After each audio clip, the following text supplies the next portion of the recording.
listening to what your new potential partner is saying rather than the background conversations. You might say, well, I want to hear what she has to say. Well, and then you might ask, well, why? And you might say, well, I want to be polite. And you might say, why? Well, I like this girl and I would like to explore the possibility of a relationship. Why? Well, because I believe that having a relationship with someone is valuable, and that's a subset of the notion that having relationships is valuable, and that's a subset of the notion, perhaps, of having stable, long-term, loving, monogamous relationships are the highest form of relationship, and that's a subset of the notion that, well, as you progress through life, one of the things you do is find a partner and establish a family, perhaps have children and contribute to the community in that way, and that's part of being a good citizen, let's say, and that's part of being a good person, and then there's an outside nesting of that too, because one question might be, well, what do you mean to be a good person? And of course, that's the problem of the logos. And the answer to that would be something like, well, I want to be the proper mediator between possibility and actuality such that the best possible actuality can be manifested by the possibility that I confront. And every bloody thing you do, everything you see, is either nested in a unified hierarchy like that, or it's not. So let's say, what happens if it's not? Well, we actually know what happens if it's not. And let's say you're not unified psychologically in your value orientation. Okay, what's the consequence? Well, entropy.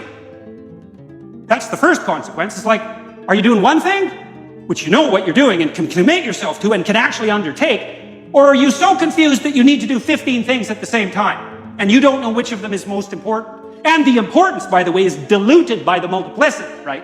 Because if you pick something out as singularly important, you actually elevate it as important. If 15 things all of a sudden become equally important, they're all 1/15th as important, because if they weren't, you wouldn't have a problem sequencing them, and that means they're not motivating.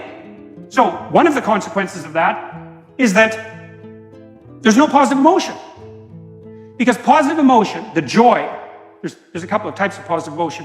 I won't talk about satiation, but enthusiasm and joy, happiness, let's say, is 100% dependent, as far as we can tell, on observations that you're progressing towards a valued goal.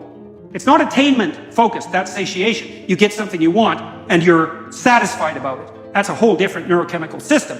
But enthusiasm and joy that people associate with happiness manifests itself when you're moving towards a valued goal. So if you don't prioritize your goals because you don't exist within the structure of value, then you have no positive emotion. And positive emotion is half of forward-moving motivation. Well, in fact, in terms of forward movement, it's almost all the motivation, because the embodied manifestation of positive emotion is the movement towards a valued goal. That's what it is. That's why you have the positive emotion, because you are a creature that can move towards goals. And the emotional signaling of that is positive emotion. No goal, no positive emotion. No hierarchy of goals, dilution or eradication of positive emotion, because if you're confused enough and you have 100 goals and you can't prioritize them, then every goal has 1% of the significance necessary to really move you forward.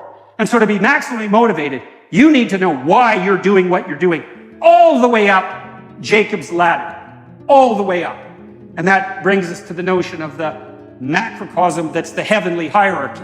And in some sense, it's a psychological macrocosm, although not in all senses, because it brings society into the purview. So here's a proposition. Any system of priorities is a structure of values. So you may or may not accept the proposition that you have to hierarchically arrange your perceptions. You also, by the way, have to do the same thing on the action front, because if you're inclined to do 10 things at once, you can do none. And consciousness, by the way, is a very narrow channel. And we generally can only concentrate on one thing at a time. And the reason for that, in some sense, is because we can only act out one thing at a time. And so not only do you have to prioritize your perceptions, which are action-based anyways, you also have to prioritize what you're going to do, because you have to do the first thing first, and then the second thing, and the third thing, and that's obviously a structure of priority. And a structure of priority is a structure of comparative value, and a hierarchical structure of comparative value is an ethic. And so what that means, as far as I can tell, and this is something, if it's true, is that we cannot see the world except through an ethic. And I mean that literally as well as metaphorically. You literally cannot see the world or act in it.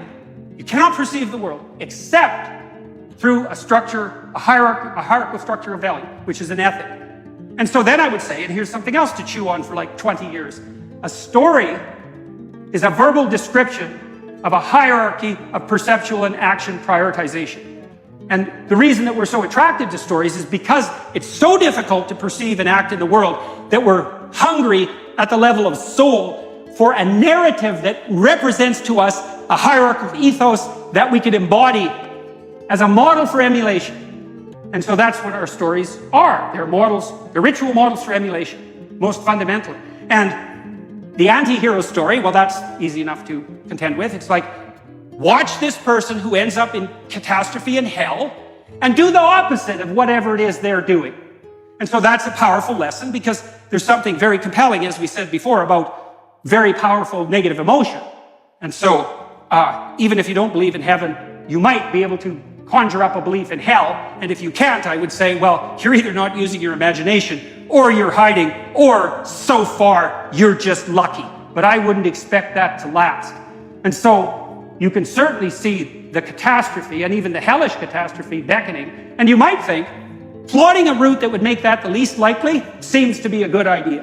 And so part of the reason that we're fascinated by villains and supervillains, for that example, or part of the reason we're fascinated and endlessly so with figures like Lucifer and Satan is because we're attempting to flesh out the nature of the antithesis to the worst kind of hierarchy of values.